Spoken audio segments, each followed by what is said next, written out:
Welcome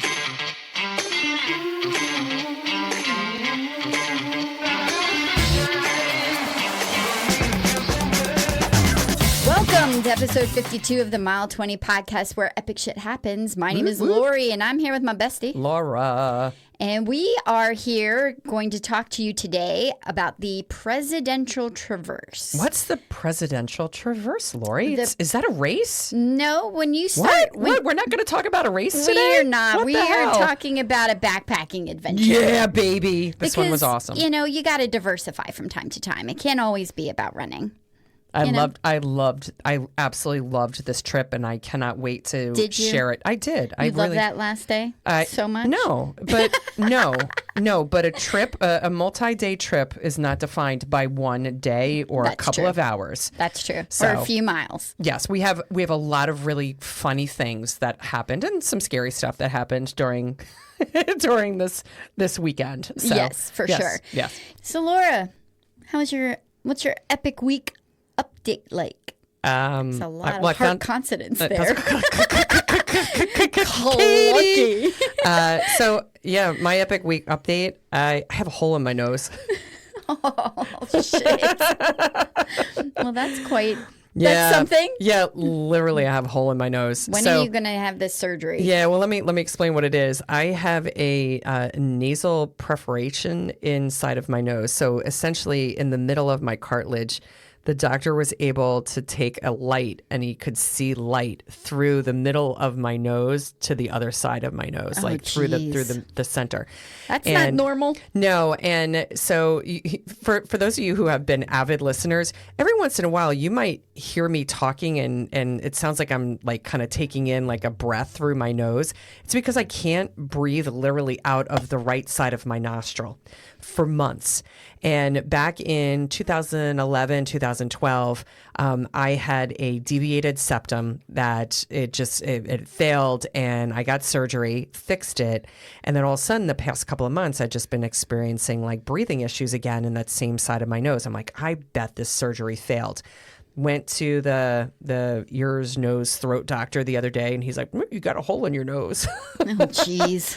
And he said that more than likely was caused from the previous surgery, just kind of got agitated over time and just kind of like opened up. Ooh, is it because you blow snot rockets a lot during races? No, did you ask? No, but he did say that they commonly see this with people who do cocaine. And I said, well, we can rule that out for me because that is not one of my active pastimes. But in order to get it fixed, I have to get surgery. And they actually cut like a piece of your scalp open and take some of your fascia from your scalp, and then they graft it into your nose. And then I have to wear a splint in my nose for about 2 weeks. Oh my God, that sounds very painful. Yes. So I'm going to do more research on like, because it's like a 95% like success rate, for this thing. But that's why I sound so nasally like all the time too, because essentially what happens is that, you have, with both sides of your nose, the air goes up and down both sides, right? Yeah. Well, because I have a hole, my air basically is getting diverted to one side of my nose. That is crazy. And it's creating this like nasal kind of sound. So maybe I get the surgery and I can sound like really kind of like sexy and sultry and not like nasally on our podcast. I don't think you sound that nasally. You have a good radio voice though. Yeah. So that was my, I mean, other than like, doing the Super Bowl, went to like a 2-year-old's birthday. That was like my epic thing. I was like, I am not crazy. I cannot breathe out of my right side of my nostril. And I got like validated. Yeah. So yeah. So how about you?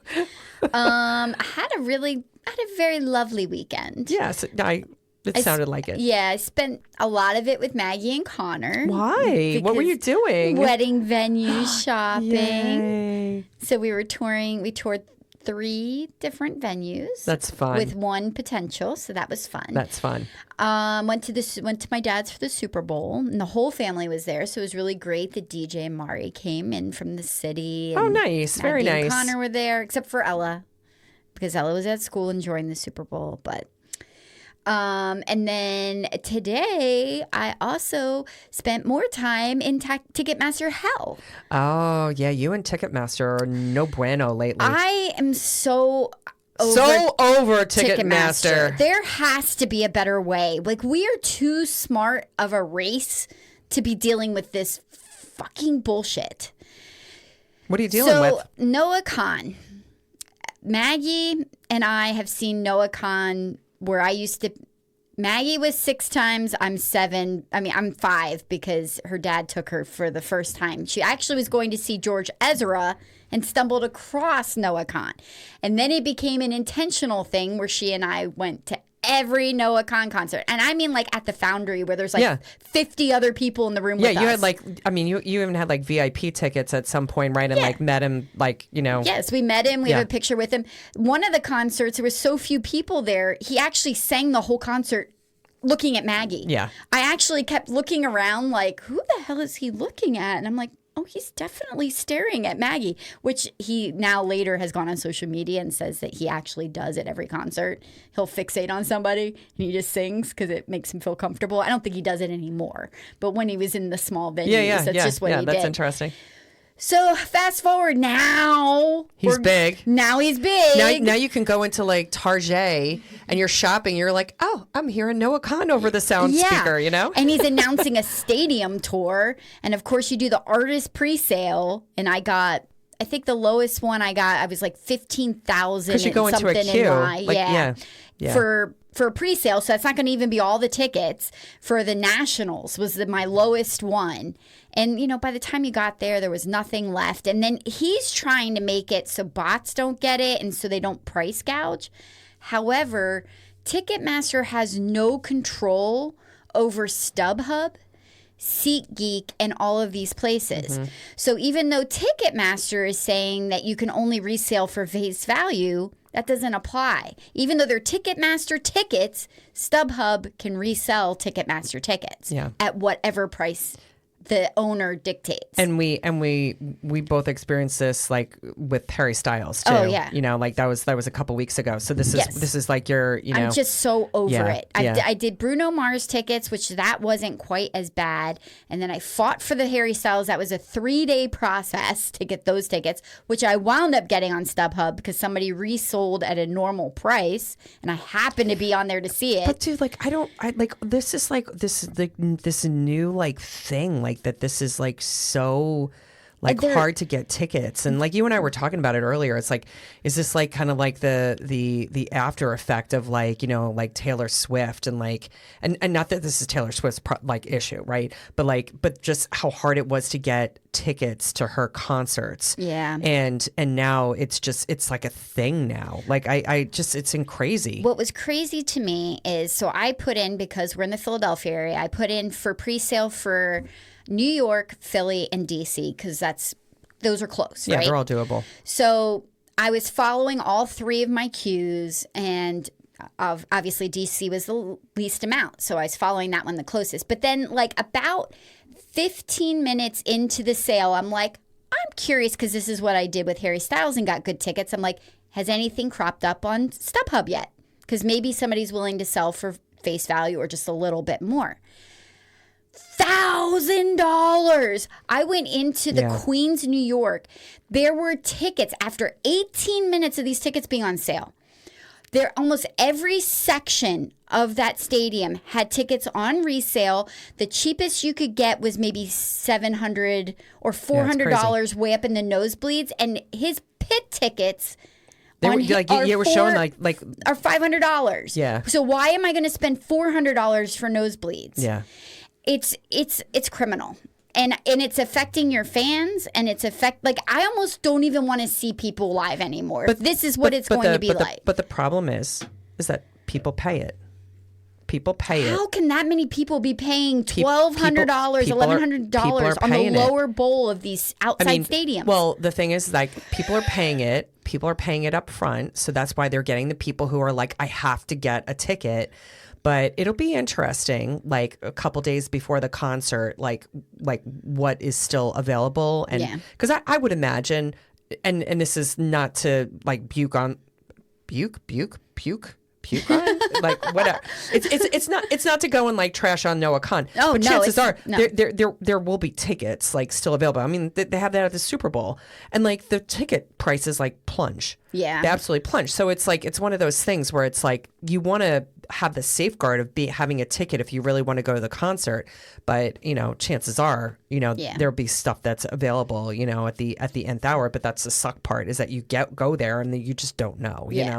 So it's just wrong. We had this problem with stick season, so we wanted to kind of go and see him at Fenway. You couldn't walk in the door of Fenway for less than $500. Didn't you guys go and see him over in Amsterdam? We just happened to be on a family trip, and you diverted to Croatia.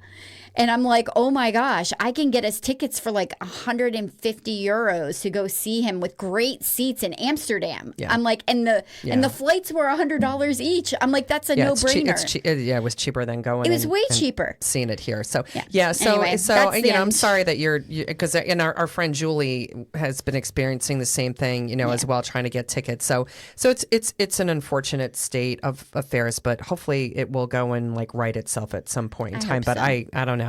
This feels like it's kind of like going to be the new norm, with some of these concerts. So. I hope not. Yeah. But you know what? Let's forget that and let's get back into peace of nature. Yes. Want to talk about that trail? Yeah. Let's do it. Yeah, so if you look up the Presidential Traverse, I just kind of want to ad-lib a little bit, something that I saw because I thought it was put so well. So I'm going to kind of read it if that's okay. Yeah, go for it, girl. Thank you, ChatGPT.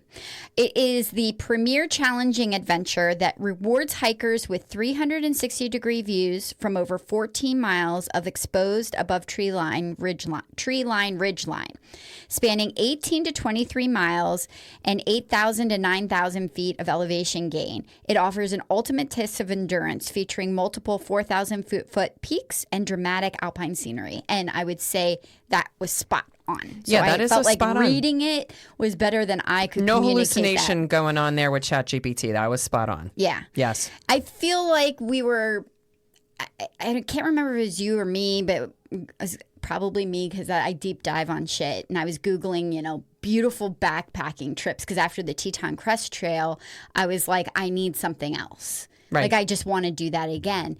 And I think like the Presidential Traverse came up as being this really gorgeous thing to do and challenging, and I was like, yes. Yeah, no, I am 100% positive that you were the one that pitched that out. Yeah. And you were like, let's go back to New Hampshire. I'm like, sure. Yeah. So it's kind of interesting. So the Appalachian Mountain Club has about 8 huts that they have up above ridgeline, so they're high altitude huts. A lot of them are full service, so you can go in there. They all have, it's like, it's a camper room, so there's bunk beds everywhere, so you're sharing a room with a bunch of strangers. They provide dinner. They provide breakfast, and then if you stop by during the day, sometimes they'll have chips and sodas and snacks and things that you can pick up if you want to from there too, and merchandise, and they're fully staffed. It's usually during the summertime especially, it's a lot of times it's like college kids. Yeah. And they basically spend their entire summer up in these huts. And the most remarkable thing that I think I took away from that experience was that there's no cars, there's no rail lines, there's no horses, anything that carry the supplies up to these huts. Helicopters, nothing. Yeah. So it is these kids, the adults who work at the huts, and essentially they go down every day to the wherever meeting site there is to get the supplies, and then they schlep that shit back up the mountainside with these to the huts. Really rustic wooden framed netting things that they strap very onto their rustic. back. It looks like it's like from the 1920s. It does, like stuff. Expeditioning stuff from the 20s. It does. So I think when we stayed there, I had such an appreciation, one, for just the hospitality because each of these huts too that we stayed at. So we did 2 nights in huts, and each hut had their own culture, their own vibe, yes. With the crew and stuff. And we'll get into that a little bit.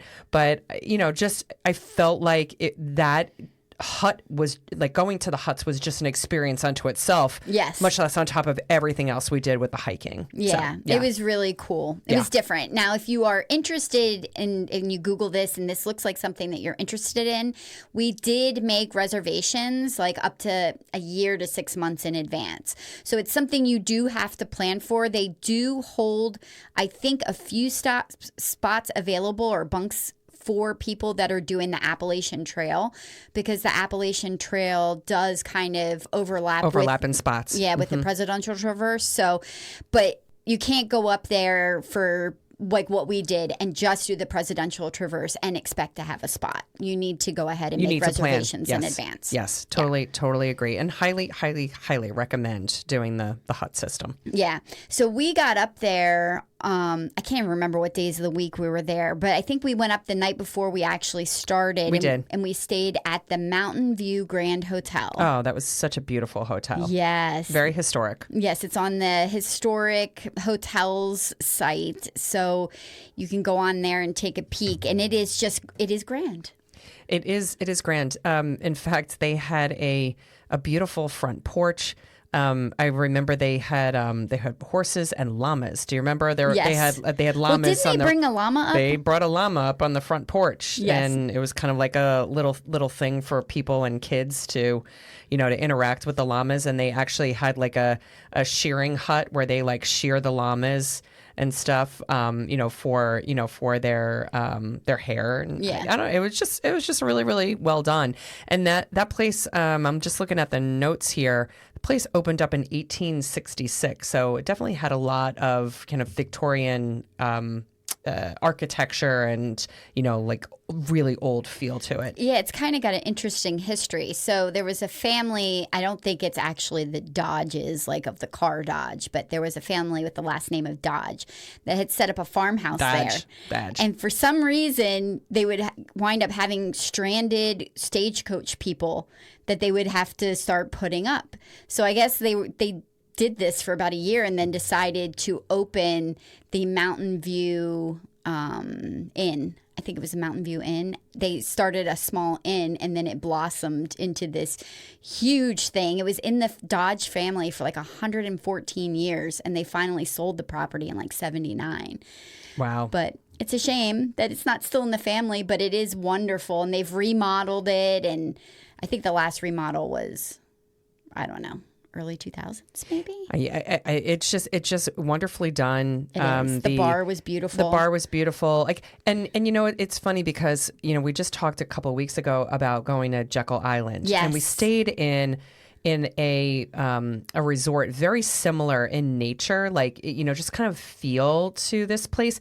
But this place in New Hampshire was so much more like cared for because the other place was in a state park too, right? Yeah. So it just doesn't get the funding that this place does as a I don't know if it's privately owned or whatever, but whoever is operating this, they take care of it. Yeah, they take very good care. Yeah. And it's got a golf course and pool and spa, so it's got and it they all. had like all activities for kids and stuff. It kind of had like a little bit of Dirty Dancing-esque, feel for destinations where families would go. So yeah, it was cool. Highly recommend if you can make a stop there. It's definitely worth it. And it was about a 25-minute drive from the hotel to the main trailhead. We started at Valley Way Trailhead and hiked the first day from there up to the ridgeline at Madison Springs Hut was our first stop. That was a hell of a day. It was. It was challenging but short, which is always weird to me, but it was 5.23 miles straight up. Straight up. Yeah, because, a couple weeks ago when we were talking about, doing the Teton Crest Trail, we hit some serious elevation gain, right, on that hike. But the difference out there is that, you have a lot of switchbacks. Yeah, they know how to do switchbacks at the national park. Yeah, and this first day was just a straight shot up. So I know that you and Dave and Maggie, were ahead of Jim and I, and then Jim and I were behind you guys. And yeah, that was an experience, man, because that and it was hot that day too when we were hiking. It was kind of muggy. Very muggy. I think it was like 60 degrees, but super muggy because it was foggy. It was a little drizzly, and we're like, what do we do? But you just, if you plan for 6 months to do a trip, it's kind of like you go. Yeah, and we all had gear, that we felt, would be okay, and so we went at it. So, but that took a couple hours to climb up that mountainside. Definitely, because you and I are not like ultra trail running mountain people. No. So, and I'm an extremely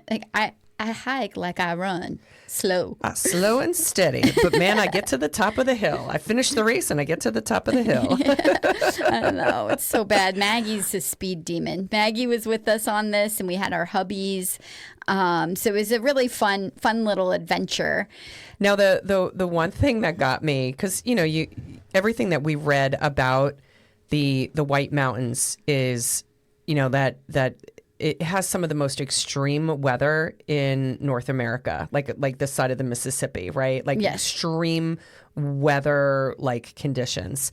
Like people have died on the top of like these mountains. Yes. And so as on that first day, before we kind of got up to like above the tree line in the clearing, there was a sign, and it was almost like, like if once you pass this point, like, you're fucked if you don't have the right gear. Yeah. Yes. It didn't say that, but it basically said that. It was like, you're going at your own risk. People have died on the top of this mountain from, like, exposure. Yeah, you're leaving. You're leaving above the safe zone. Yeah, you're going into alpine. You're going into alpine. And, I mean, but it was like this. And I remember I took a picture of it, so we'll have to go and put it on our Instagram. But I remember seeing this sign and looking at Jim and just getting this like laugh, going, "Holy crap! Like, what are we getting ourselves into?" But we knew about it, and we had the right gear and stuff. But it was still like seeing that sign. It was like, oh shit. Yes, there's also a sign I think at the foot at the very beginning that's like, if you are not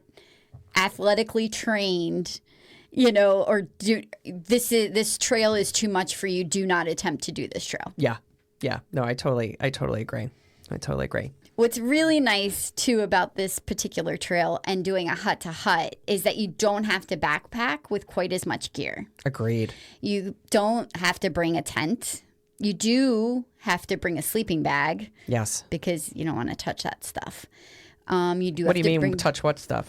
It's so when you get into the bunk. Let's get into the details. Yeah, when you get in there, it's a bunk. And they have a mattress. And it has a mattress, but that's it. Yeah.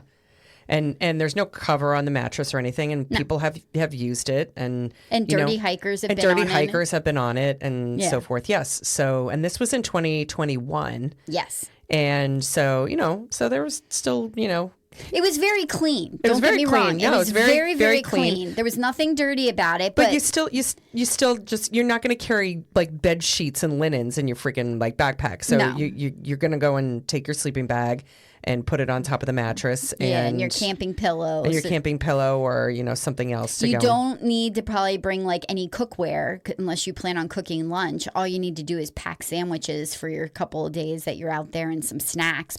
So what do you normally bring? Because I know you kind of have had your go-tos for lunches. Or snacks when you're backpacking or hiking. I do think thin bars just as a snack. I make my own trail mix that does not have cranberries or raisins because I don't like them. It just has nuts and M&Ms in it. Yeah, I like you put lots of M&Ms in yours. I like chocolate. That.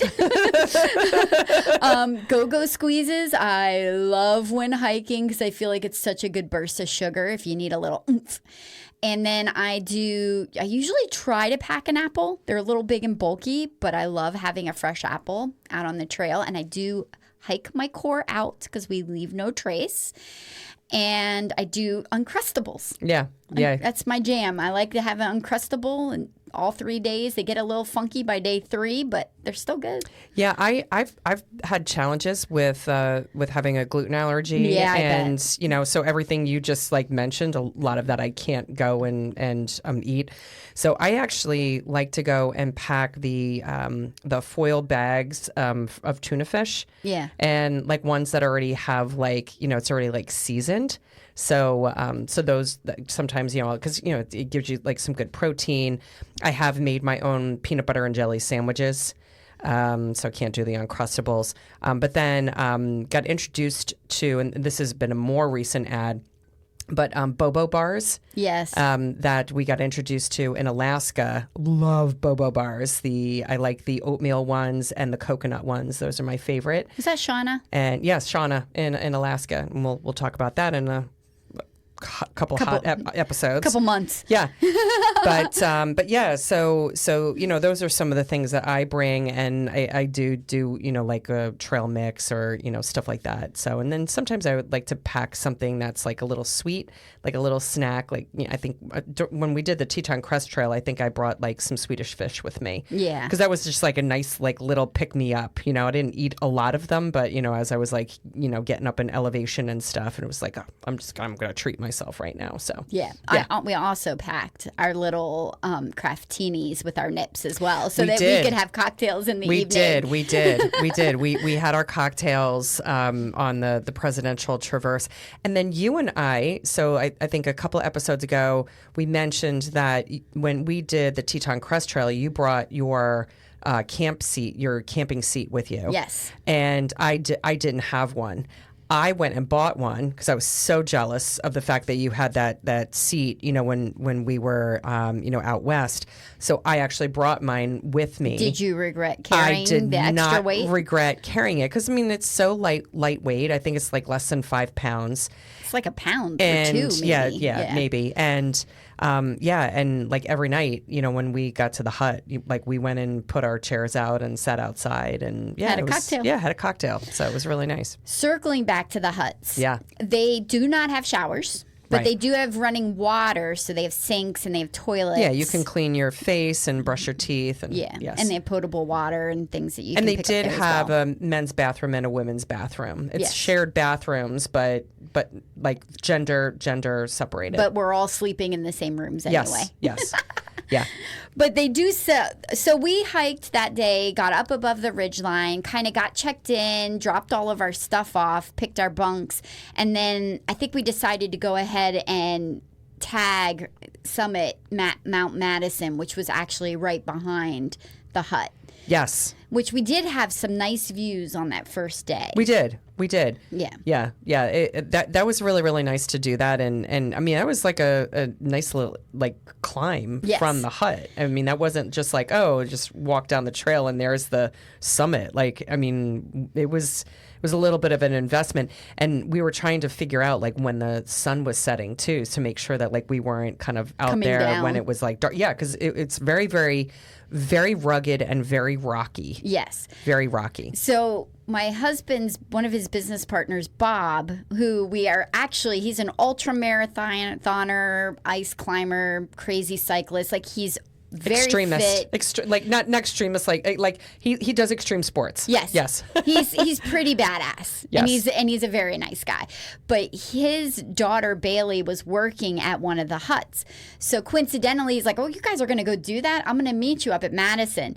So he kind of, when we summited Mount Madison, was kind of explaining about if you look at the rocks, you can see the trail.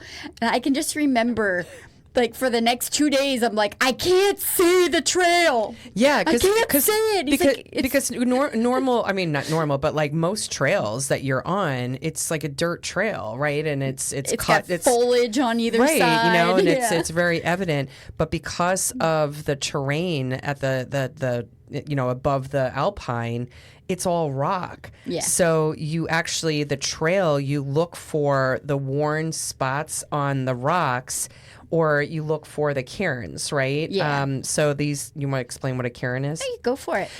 So these are in certain locations. They are along the trail, and it's basically stacked rocks.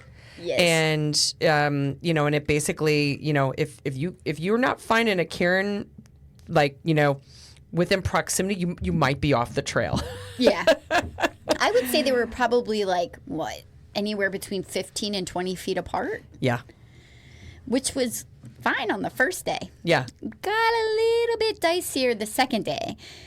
Do we want to talk anything more about Madison Springs Hut before we move into day 2? I do want to talk about how your husband got his nickname. Oh. Yes. Yeah, Dave's nickname. Yeah. Yeah, my husband's trail name is Camel Toe. Camel Toe. Yeah. Dave. Camel toe. Dave Camel Toe. Because part of your gear when you're backpacking is that, you I'm sorry. I laugh every time we call him that. I know. I just snorted. when you part of your gear is when you don't want to be wearing your boots all the time. You want to have something else to slip into that's a little bit more comfortable. Let your feet breathe. Yeah. Well, my husband brings flip-flops. But then he gets cold, so he wears socks with his flip-flops. So he had his darn tufts on with his flip-flops. And it's the flip-flops where it's not like Birkenstocks. Like he brought the flip-flops where it's like the tongue between the big toe. Yeah. So it created a little bit of a camel toe effect. Yeah. So yes. So he is now like that's his thing. That's his trail jam. name. That is his trail name. Yes. Camel toe. These trail names come about just kind of organically. Yes, they do. Yes, they do.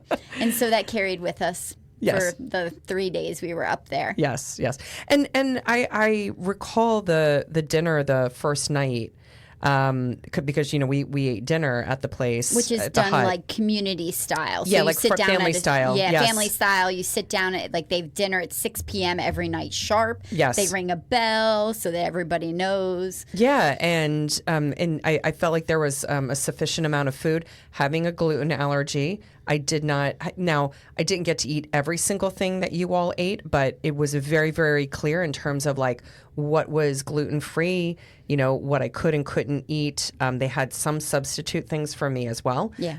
So I did not feel like I went without, which was very nice. Now, the other thing, just going back to the bunks, I feel like the first night, the first hut that we went to in Madison, we were able to kind of almost like get like space all together, because, we got there a little earlier in the day. The earlier you get into these huts, because it's not like you're like, oh, I'm reserving like a plane, I'm reserving like this space in the hut and these 5 bunks, for my 5 people. It's like it's first come, first serve. Yes. And if people like the bottom bunk and it's just top bunks available when you get to the hut, that's what you get. So I feel like we were at least within proximity of each other in the first hut. The second night, we got there like so late that we were like kind of scattered throughout the second. So it's just something to keep in mind that if you are doing the hut system, the sooner you can get to the hut, the better you are about kind of keeping your group together if you have a group. Yeah, very true. Very true. Because I got stuck that first night with some mofo that snored like oh, it was so bad. It was so bad. I wanted to kill him. Bring your earplugs. I wanted to kill him because like and the worst thing about it is that I said to you, I was like, if that guy is in the freaking Lake of the Clouds, in our next hut, and sure enough, not only was he in our hut, but then he was in the room that Jim and I were in, so when the guy left, I was like, that mother effer's freaking snored like the. So this one young guy was like, oh no, and they actually supply earplugs for you, and he actually went out and he brought back like a handful of earplugs for all of us because he's like, I can't sleep with somebody snoring like that. I slept like a baby, so I was very, very appreciative of the fact that he was like, this guy took care of all of us. Yeah, so, it was very nice. That's sweet. So day two, I'm not on the right page. Day two, we went from Madison Springs Hut to the Lakes of the Clouds Hut. It was about 10.5 miles on the ridgeline. Yeah, this was a tough day. And 3,105 feet of elevation. And we summited 3, which you don't have to summit.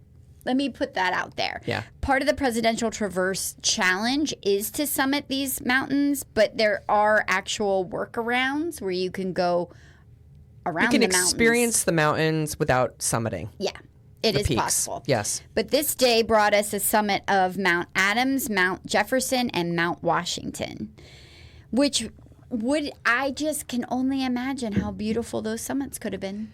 Yeah, and why are you imagining that, Lori? Because I didn't see it. Me neither. I don't think Maggie did, Dave didn't, Bob didn't, and Jim didn't either. No. You know why? Because it was so foggy. And so windy. The conditions were absolutely terrible. And it got to the point where we were by between Mount Adams and Mount Jefferson. And it was so dense that at some point in time, you were kind of like a little further down the trail, and we were doing Marco Polo. Yes. Like, Marco Polo. And like, seriously, like just to like know that like you were still there. Like, Yeah. it was kind of crazy. And you had a bright green, yellowish green jacket on. Yes. I think. Or like a pack cover, maybe. Yes. Somebody Yeah, had that. yes. And I was like, okay, I can see the pack cover. Yeah. But that was it. Like, it was that dense, It y'all. was so dense that you almost couldn't see the next cairn. Yeah. So it felt a little dicey. I didn't feel overly unsafe, but when you were summiting those hills, the wind or the mountains, the wind would be insane. Yeah, and it's almost like you couldn't hear the other person like talking either, because it was like that, the wind whipping, and we had like our hoods up too. Yeah. Because it was chilly, right? Like, at this elevation. And so that was like weather I have never experienced before, ever. There was one point where we were definitely like on a ridge where it dropped off on like a little bit of a lull or pass where it dropped off on the right and the left, and it was just the trail. Yes. And I had videos where I was trying to pick the clouds, just how fast the clouds were streaming through the pass, and I'm like, this is crazy. Yeah, and the other crazy thing was that at some point in time, we were like, wow, we smell like smoke, and you want to have a heightened awareness, right? Of like, anytime you smell smoke, especially when you're out in the wilderness like this. What we found out is that there were wildfires that were going on out west, and because this storm system that was coming through, this wind was carrying the particles, into New Hampshire, all the way from like the western part of the United States. My mind was blown by that. Because it was so. It smelled like we were next to a campfire. That's how like strong the smell was of smoke in the air. So it was crazy. Yeah. Now, why don't we talk about how we all got separated? Well, because this was a little like little scary. Yeah. Well, we all. There's 6 of us. It's kind of like marathoning. Some people run their own run, usually in a group. You and I think are the rarity that we stay together every step. Yeah. There's a thing called hike your own hike, right? Which I get. Where we were a group of 6 people. And in normal different. circumstances, when the weather is great and you can see people for miles and stuff, like not a problem, right? Yeah. So and if there's cell service, because there was 0 cell service where we were. So naturally, because Bob is badass Bob, he's a speedy, and then my husband feels like he's got to stay with Bob, and then I think Maggie also is a faster hiker, and so she was like, "Yay, fast people!" So those 3 kind of took off and were doing their speed, and then there was kind of Jim, and then there was us. Yeah, because Jim went on his own because we were hiking slower than he wanted to. So Maggie, what was your experience like that you were like, yeah, I'm gonna choose the adventure. I'm gonna choose the Bob and Dad adventure. Yeah, I think generally I do hike a little quicker. You do have fast trail legs. Yeah, so we called it Bonus Miles with Bob, and I'm sure he'll bring it up when he's here in a couple of weeks. Wait, you had bonus miles? Yeah, so you mentioned getting to summit Mount Washington and just not being able to see. Me, Dad, and Bob did not summit Mount Washington because, like you said, there was a 6 p.m. hard. Like, if you are not in the hut at 6 p.m., you're not eating dinner. And like you guys said, we didn't pack food. So we had to be there by 6 p.m. in order to be fed. So we were just following Bob's lead because he had hiked it many, many times. So we were just blindly following him. We are descending pretty extremely. And Bob was like, wait, we're exiting the alpine. Like, this is not correct. We went 2 miles down the mountain when we were supposed to be hiking along the ridge. So we went extremely out of the way. I think when Dad realized we were in the wrong direction, everything just came crashing down. So he also bonked because he wasn't fueling himself well. So we were like getting dad fueled. We got to prepare ourselves to hike back up 2 miles to continue on the plan as Because that's a great time to bonk is when you have Right. to climb back up the hill or the mountain. to go as planned. So that whole day, like you guys said, we were separated, but we had our bonus miles with Bob, our extra 4 miles round trip, a nice down and up. And then we went along our merry way. But unfortunately, I can't say I peaked all the presidential traverse because I didn't get to the highest peak, Mount Washington. We had to go straight to the hut. So it was fun, but not ideal, definitely. Yeah, and Jim was with Lori, you and I for a bit. And then he was like, "Yeah, you guys are like I just got to go a little faster, right?" So I think he was with us through Jefferson. Well, and then I think he kind of worked on ahead. He actually left us between Mount Adams and Jefferson because we connected back up with him at Jefferson. Oh, right. He was sitting kind of like, just eating a snack and stuff. I was like, oh, there's my husband. Yeah. So, I was like, okay, he's still alive. But yeah, and then he went on his way because like then you and I were making our way up to Jefferson. He's like, I'm going to start heading over to the hut. I was like, okay, that's cool. Because Jim also did not go up to Mount Washington. No, I think he did. Did he go up? I thought he did. We've got to do a fact check on that. Yeah, well, I'm not sure. Yeah. But we had a good time. So we started walking, and I'm like so excited to, summit Mount Washington. And then kind of like Maggie and that crowd, we get to going, and I'm like, I suddenly start to feel weird. And so I check all trails, and I'm like, oh, shit. I don't know what we were doing. Do you remember what we were talking about? We were talking about something because we walked. Matter of fact, I took a picture of the sign.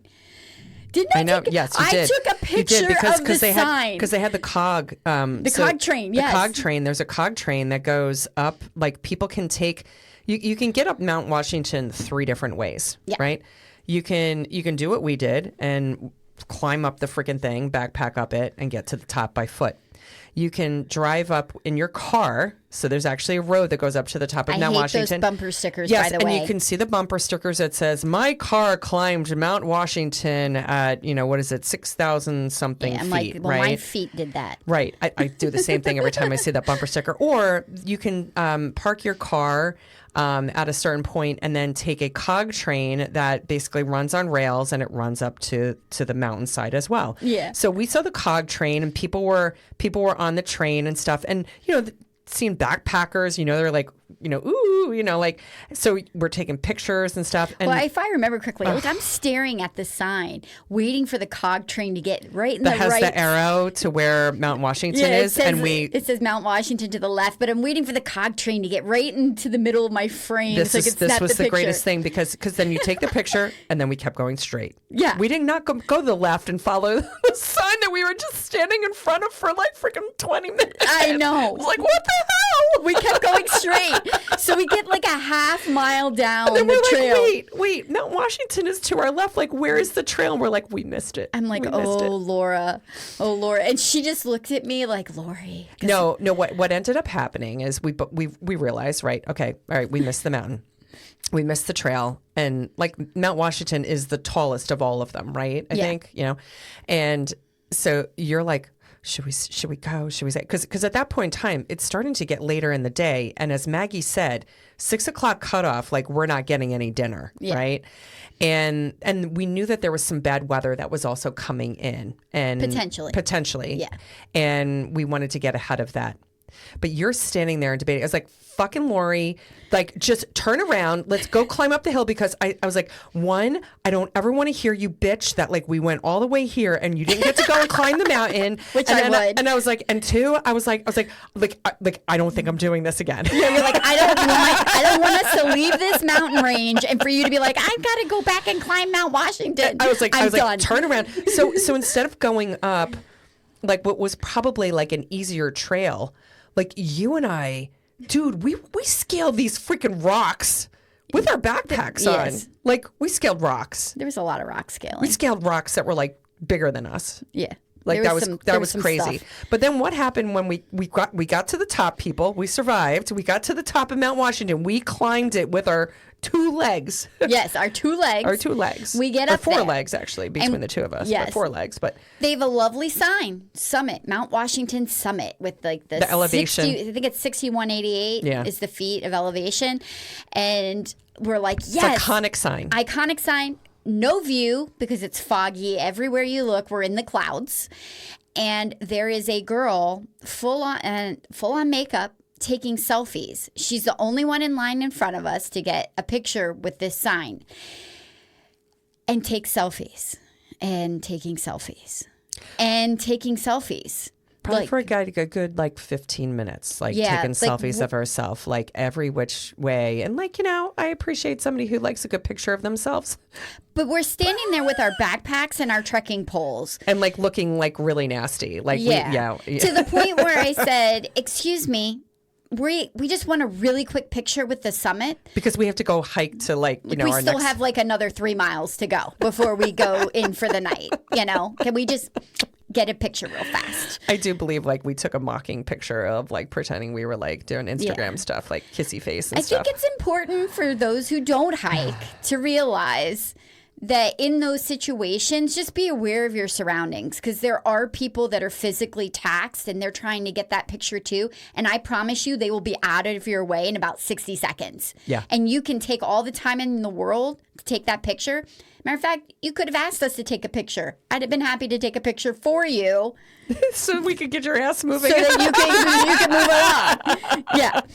But so if you're the girl from 2021 who took 50 million shots of yourself, I hope you got a good one. Which we had this exact same experience when we did Inca Trail. The Inca Trail, when we got into Machu Picchu.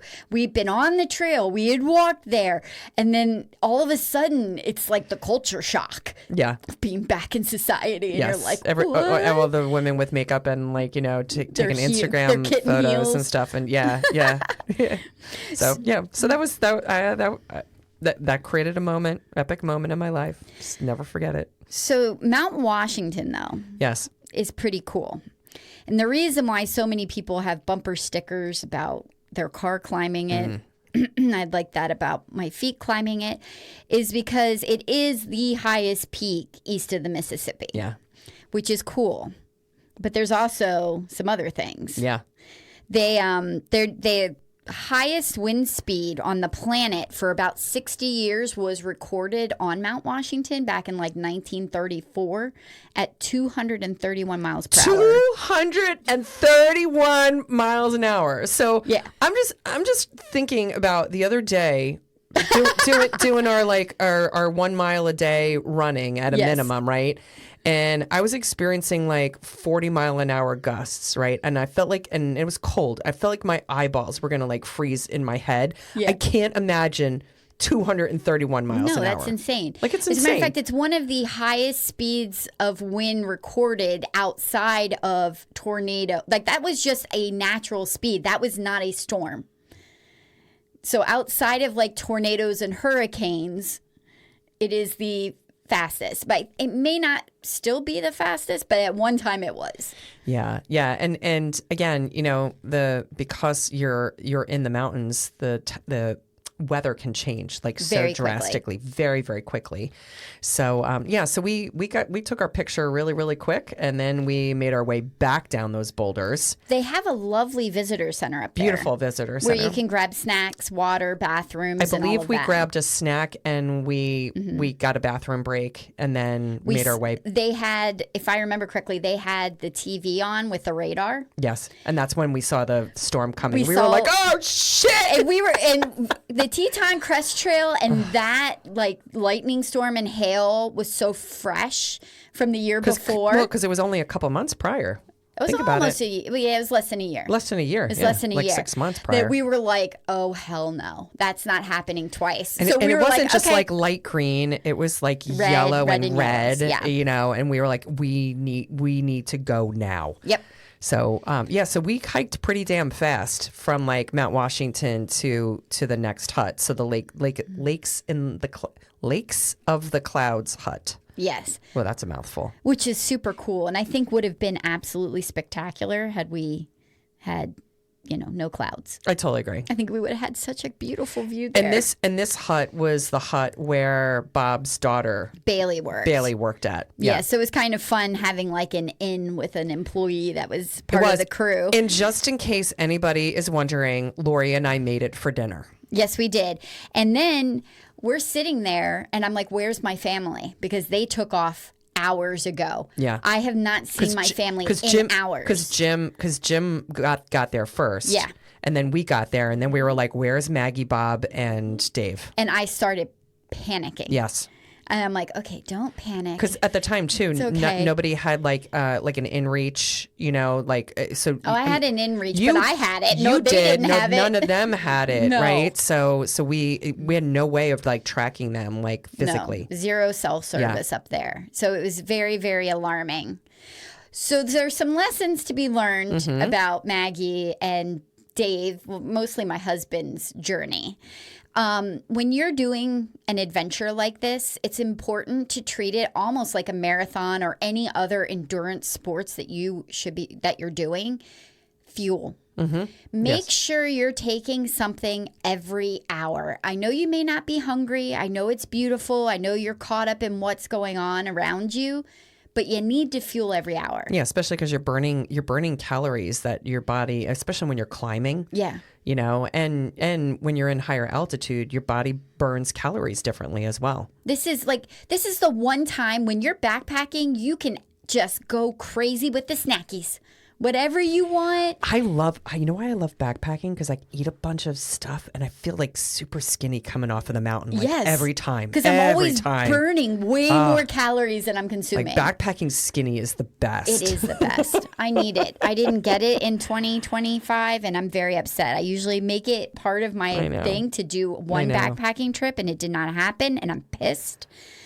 So anyway, getting back to the hut. So the Lakes on the Cloud hut is really cool because it was built in 1915. Which blows my mind because it's like in the middle of nowhere. It and like is. to think about like people brought all the supplies up there and it's actually beautiful because there is a beautiful lake. Yes. That it sits by. And it's in the clouds. We saw more cloud. We saw more cloud than anything else. It's a lot of clouds. But I guess back in like 1900, there were 2 hikers up there that got stuck and wound up dying in some very extreme situation. So in 1901, they put like a temporary little refuge up there and it grew into this particular hut. So I think that that's a sad history, but kind of interesting that this particular spot, and it's a gorgeous spot for a hut. It's a gorgeous spot. So the good news and there's good news, bad news, day 3, right? Yes. Day 3 was Lakes of the Clouds hut back to the car because we had, you guys had a car, we had a car. So we left one car at the exit point and one. There was some hitchhiking. There was some hitchhiking that happened that day, if you recall. Oh, God, there was. Why? Yes, because we only had one vehicle. We only took one vehicle for all of us, and we parked it at the trailhead. Did we? And didn't Why am I realize thinking that we were didn't do going to come out at a different spot. And we were like, all right, well, we'll figure out a way to go and get, back over to the car. And your husband went and hitchhiked. I remember them riding with somebody. Yes. Or is that because we left keys in the car? No. Are you sure? No. We got a ride from a strange guy, and I was wondering if we were ever going to see you guys again. So if you remember, there was a hitchhiking situation. I don't remember. Yeah. We had just actually had to call Jim for Phone a phone a friend. assist. We did a phone a friend because it was like, okay, what were the circumstances? So we took a vehicle where it was the 5 of us all together. And so Bob was not with us when we started. No, he did his own thing. He met up with us mid hike. So we parked at the original trailhead, and then the plan was when we came off of the trail, there was a trailhead where there were buses that could pick up the hikers and then bring them, back to like the area where we parked. Well, I guess because it was like not great weather, Jim and Dave were together on day 3. Yeah. And so when they came out onto the main road, they ended up talking to some dude, and they got a ride from him and ended up going and hitchhiking and got the car, Yes. from him. So, yes. So, but me, you, and Maggie all stuck together on day 3 when we did the Maggie descent. was traumatized Yes. from day 2. Yes, we're like, we won't leave you, man. We won't make you hike extra miles. But, however, so so day 3, this was about 12 and a half miles. Yeah, it was a lot of miles. It was our descent off of the ridgeline. And when we started out the day, all 5 of us were together. Yeah, we were together. Because we were together for most of the day, and we all ate lunch together on a beautiful. Yeah, I think that was Mount Eisenhower. Yeah, it was beautiful scenery where you could just see in the distance. We finally had good weather. Finally had clarity. Yeah. In the distance, and the layers upon layers of mountains. Just spectacular. That you saw, and no picture could go and capture that. Never. That was absolutely spectacular. It was. So you had about 1,577 feet of elevation gain because we were going down. Yeah. So obviously not a lot of elevation, but we did climb Mount Monroe, Mount Eisenhower, Mount Pierce, and Mount Jackson. Lot of Mounts? summits, a lot of summit mounts. Yeah. But it actually, I think maybe because of the weather, it started out a little foggy, but it turned and it wound up, I think we were just so joyful. Yeah, we were joyful that it was nice weather, Yeah, so I don't think that we finally really had minded, all doing the views. summits. Yeah. Yeah, we had all the views and everything was gorgeous. And there were a lot. We encountered we encountered more people that day who were doing like day hikes and stuff. So there were a lot of families with kids, and I just remember there being some kids, up there as well, rightfully knowing that they were not doing the Presidential Traverse, but they were out there for the day. Yeah. I feel like of all the days, this third day was by far the most technical. Yeah. One of my favorite moments. Oh shit! I may have been an asshole friend. You were such an asshole friend. I was in front of her. That was scary. There was probably a 6-foot rock. Like there was a ledge, and we kind of had to negotiate getting up and over it. Yeah, well, it was like a boulder, right? It was more than a boulder. Yeah, because it was flat. Yeah, because you can either stand up, but it was at an angle. So, but if you steep. fell, you could fall down the mountain, down parts of the cliff. Right. And so, me at the time, I still had that height thing. So I'm like, yeah, I'm not standing up on this. Well, she looked a little bit like she needed a lifeline. She's like, I'm falling and I can't get up. Yeah, because I got to the top of the rock, and you and Maggie had already gotten off of this rock face, and you were on the trail again. And I had basically low crawled up this I don't know, this rock face. And I got to the edge to then get off, and I just couldn't maneuver myself. No, and I took a video of you floundering. It was funny. Instead of coming over and oh, my friend is stuck. Let me and literally the video is I'm gonna be that asshole friend that videos you. And I was like, yeah, I had some expletives to go. But I tell you what, watching that video, I was laughing so hard because it was just it was truly I had fallen and I can't get up. I was just turtle, turtle, turtle. You're I just can't get up. Yeah, that was not one of my finer moments. So we do have I have one recommendation, and I don't know if this bodes for all of us or whether it's just me. Yeah. But shortly after lunch, we came to a third hut. It was the Mitzvah hut. Mm-hmm. But we had planned just bypassing, using the bathroom. That was and a nice descending. looking hut. That was nice on the inside of it. Yeah. I did not know. In my head, there were 2 ways to get down the mountain. And in my head, we were taking the other option. We were going to follow the Webster Cliff Trail to get down and go towards Webster and then descend. But Jim is like, hey, there's another trail that goes straight down. It's more direct. Should we do this one?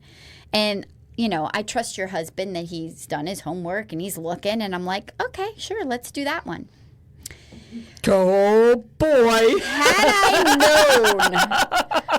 Had I known the technicality of that descent, dude, it was straight down. I would have gone into that mitzvah hut and gone, I need one more. I need a night here. Like, I would have planned to make. Because we were tired already because it was like 12 plus. Was it 12 miles that day that we did that last day? And that 12 miles. It was 12 and a half miles. At this point, I think at the mitzvah hut, it's maybe like we're at mile 8 or 9. Yeah. And I'm like, just stay the night. Just make the reservation and stay the night. I highly would recommend that. Out of anything that we could have done differently, that would have been it. Yeah. Because then that way you don't have that much to hike the last day, but it's a very, very technical. It took a really, really long time to go and get down. Yeah. Get down that part of the trail. It got to the point where I was using my poles like javelins. I'd turn a corner and I'd look straight down at another technical descent where my poles weren't going to do shit. So I just took them and I started throwing them down. I was either throwing them down or I would turn the corner and my arms would go limp and I'd start dragging them and go, I'm so over this. I thought I was going to for sure like wear out the fabric in the ass of my pants because I have never shimmied my ass down so many rocks. Yeah. It was, and again, we were carrying our backpacks with us, so they weren't 40-pound packs, but I mean, they're probably like 20-pound packs at least, right? At least, yeah, for sure. Although probably a little lighter because we did eat all our food and drink our booze. Yeah. But it's still, it was extremely rocky. It was very technical. Very, very technical in nature. And Maggie's sweet because she is a faster and we're a little slower. So as you're coming down the trail, which is the Jackson-Webster Trail straight down, there's like about a quarter mile before you get to the road, there's like an elbow, like where it kind of takes like a sharp left turn. So we kept waiting, like, where's the elbow? Where's the elbow? And Maggie was like going stir crazy. And we were also, it was later in the afternoon and we were completely alone. So we were listening to a little music. And my favorite moment is a song by Rivers and Roads. Yeah, The Head and the Heart. Rivers and Roads. And Maggie just looks at me and goes, I'm really resonating with the road right now.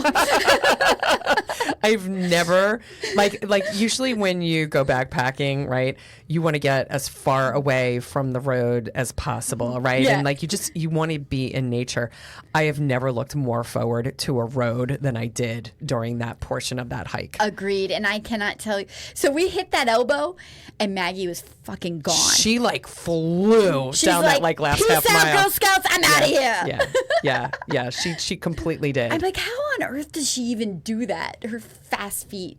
Yeah. But it was a blessing that the boys went through the whole hitchhiking thing because when we got off that mountain, the car was there and it was ready to go. We didn't have to worry about any transport, nothing. We were able to get right in and get back. I think we just stayed at some random hotels. Yeah. And I just remember there being like and I can't remember what town we stayed at because we did not go to the historic hotel the last night. But there was like this cute little town. Yeah. And I remember like eating at like a tavern and just like really appreciating that. Now, the one thing I do also want to call out, if we go back like just a couple of days, is that my daughter Maddie and her friend Kelsey, while they came to New Hampshire. Were they going to come and were they going to hike? Wasn't Maddie going to hike with us? I think she was going to hike with us, and then she ended up having like a scheduling conflict. So this was like her compromise, and then like her friend Kelsey from I don't know, grammar school. She's a big hiker. So the two of them did like 2 day trips. So I can't remember what mountains they went and summited, but they did like 1 or 2 summits. But they did day trips instead of doing, the hut system. So do want to call out that they were also, with us. But then after we left the Whites, then that's when Jim and I went for the first time with you guys. We followed you out to Cranberry Lake. And do you know it's the only time I've ever been at Cranberry Lake in the summer where the low temperatures are in the 40s? Dude, that was so awesome. It was such a weird cold weekend. It was with a you guys really there. cold weekend, but like in July. Jim and I, beginning of August. I just remember Jim and I, like, because Dave's an early riser too, and so he had coffee, and so you have this like awesome like little chat table like out on the deck and stuff. I just remember Jim and I sitting out like drinking this hot coffee, but like being in big sweatshirts and stuff. I'm like, man, I love being cold. And now I kind of like take that back with all the cold weather we've been having. You know what? But I love that. It all depends on the season. It does. When it's cold, It does. we want it to be hot. When it's And vice hot, versa, we want yeah. it to be cold. Yeah, we're yeah. never happy. But that was absolutely like, I don't know. We went from like one nature trip to then rolling into like the Adirondacks, and I don't know. Then Jim and I, in order to get over, into New York, we actually took like the ferry that goes across, is that Lake Champlain? Yes. And so that was really cool. Like we had never done that before. Yeah. So I'm like, oh, planes, trains, and automobiles, man, Yeah. know? No, it was a good weekend. Yeah. No, it was a long, extended weekend. Yeah. No, what's like knowing that we didn't have to go and bring a tent. We talked about bringing sleeping bags. Like, what's some like of your go-to gear like on a trip like this? Well, I pretty much do everything with my Garmin InReach. Yeah. We pay for the service every month just because of being up in the Adirondacks, Yep. and we are frequently off grid. If I'm snowshoeing, I have my InReach. If Yeah. I'm hiking, I have my InReach. Yeah. It doesn't matter if I'm kayaking or even if we're out on the boat in the middle of the lake where we don't have service, I have my InReach. Mm-hmm. Yeah. So for me, that's just a safety device that gives me a surety that I can click SOS and somebody can come help me. Yeah. Now, me being the picture taker of the group, Yes. right? Because I clicked away. Like the pictures that we have from this trip were remarkable. I am invested in a charger, portable charger. Oh, and yeah. that way, again, they have electricity at the huts and stuff, but I didn't know what the situation was going to be like, right? And whether or not we were able to plug in, but I didn't need to because I have this, and I did that for the the Tetons. Just anytime like I'm out and about, even when like we were in Paris last summer, I had like a portable charger because I never want my phone to die and then not be able to take my pictures. Yeah.